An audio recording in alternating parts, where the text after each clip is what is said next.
প্রশ্ন করি, আপনি কি কখনো কোনো ভালো কাজ করতে চেয়েও শুধু একটা কথার ভয়ে পিছিয়ে গেছেন? মানুষ কি বলবে, এই কথাটা হয়তো আপনার জীবনের সবচেয়ে ছোট একটা বাক্য, কিন্তু অনেক সময় এই একটা বাক্যই আমাদের অনেক বড় সিদ্ধান্ত থেকে আটকে রাখে। আপনি হয়তো নামাজ শুরু করতে চান, কিন্তু ভাবছেন, আমার বন্ধুরা যদি আমাকে নিয়ে হাসাহাসি করে। আপনি হয়তো দাড়ি রাখতে চান, পর্দা করতে চান, দিনের পথে একটু বেশি চলতে চান, কিন্তু মনে হচ্ছে আত্মীয়রা কি বলবে, বন্ধুরা কি ভাববে, আমাকে নিয়ে মানুষ হাসবে না তো? আর এভাবে আল্লাহর সন্তুষ্টির জন্য যে কাজটা আপনি করতে চেয়েছিলেন সেটাই মানুষের কথার ভয়ে পিছিয়ে যাচ্ছে। একটু ভেবে দেখুন যে মানুষগুলো আপনাকে নিয়ে কথা বলবে, কয়েকদিন পর তারাই অন্য কোনো বিষয় নিয়ে ব্যস্ত হয়ে যাবে, কিন্তু আপনি যে সিদ্ধান্তটা আল্লাহর সন্তুষ্টির জন্য নিতে পারতেন সেটার সুযোগটা হয়তো আর ফিরে আসবে না। আমরা অনেক সময় মানুষের মতামতকে এত বেশি গুরুত্ব দিই যে ভুলে যাই আমাদের জীবনের আসল উদ্দেশ্য সব মানুষকে খুশি করা নয়।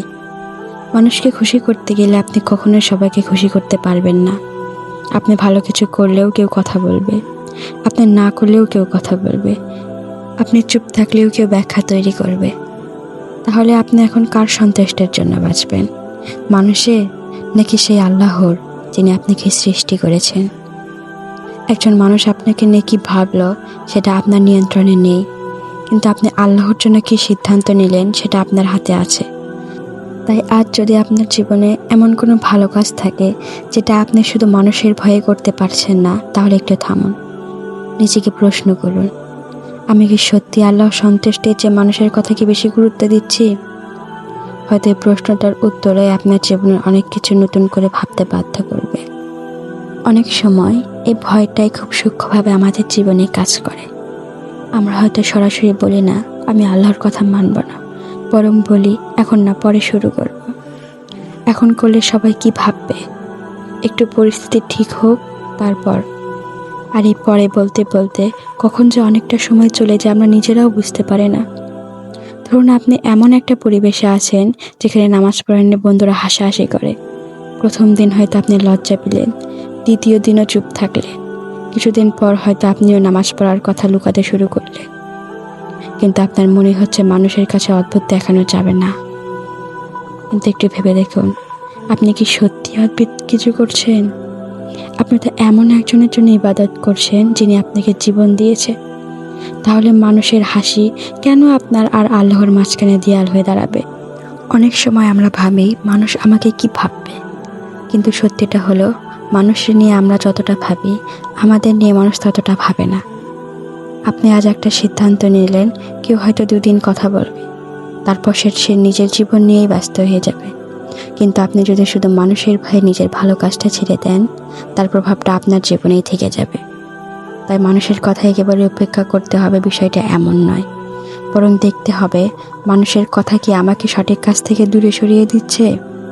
যদি সরিয়ে দেয় তাহলে সেখানে আপনার একটু থামা দরকার, কারণ মানুষ আপনার জীবনের মতামত দিতে পারে, কিন্তু আপনার জীবনের সিদ্ধান্ত নিতে পারে না। আপনার হিসাবও তাদের দিতে হবে না, হিসাব দিতে হবে আল্লাহর কাছে আপনার। তাই সিদ্ধান্ত নেওয়ার আগে একবার নিজেকে জিজ্ঞাসা করুন, মানুষ কি বলবে তা নয়, বরং আল্লাহ কি এতে সন্তুষ্ট হবেন কি না।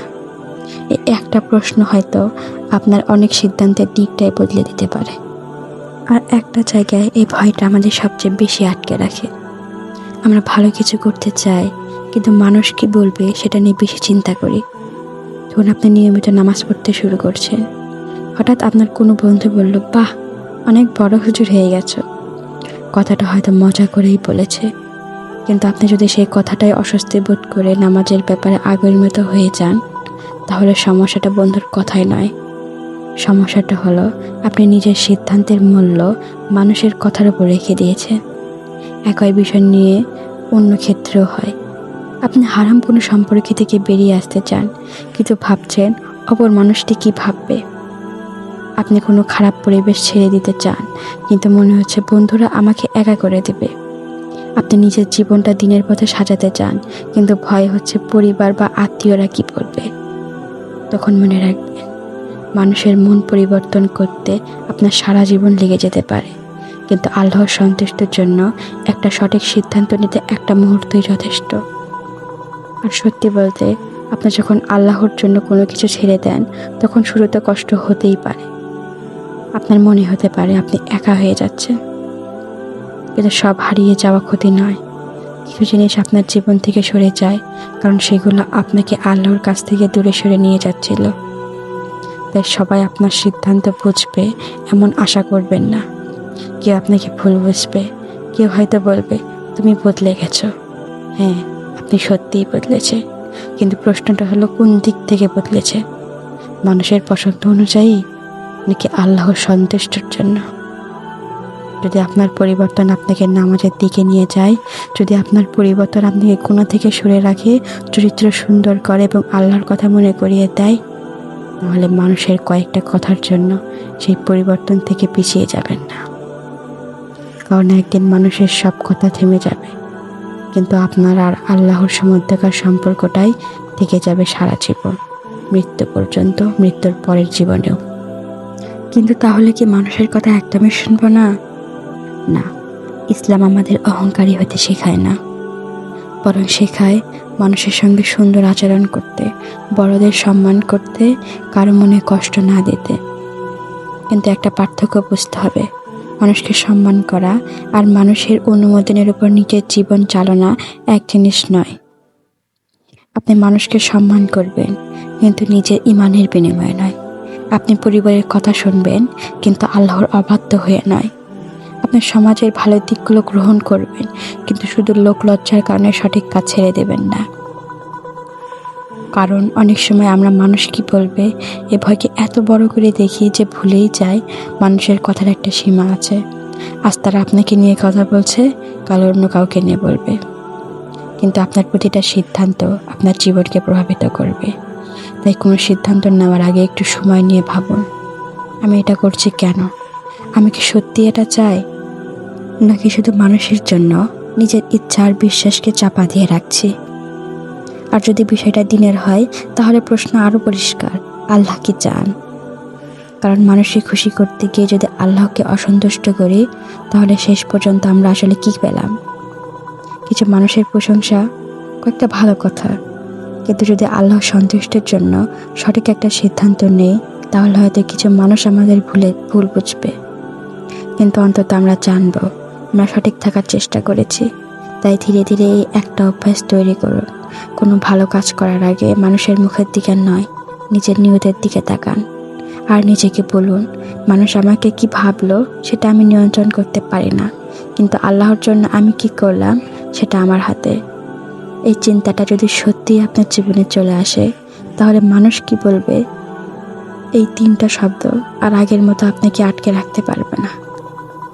তাহলে প্রিয় ভাই বোন, আজ একটু নিজের দিকে তাকান। আপনি কি এমন কোনো ভালো কাজ শুধু মানুষের কথার ভয়ে পিছিয়ে দিচ্ছেন? আপনি কি নিজের ইচ্ছার চেয়ে মানুষের মতামতকে বেশি গুরুত্ব দিচ্ছেন? যদি তাই হয়, তাহলে আজ একটু থামুন, কারণ আপনি সবার মন জয় করতে পারবেন না। আপনি ভালো কিছু করলেও কেউ কথা বলবে, আপনি নিজের জীবনটা সঠিকভাবে চালাতে চাইলেও কেউ আপনাকে নিয়ে প্রশ্ন করবে।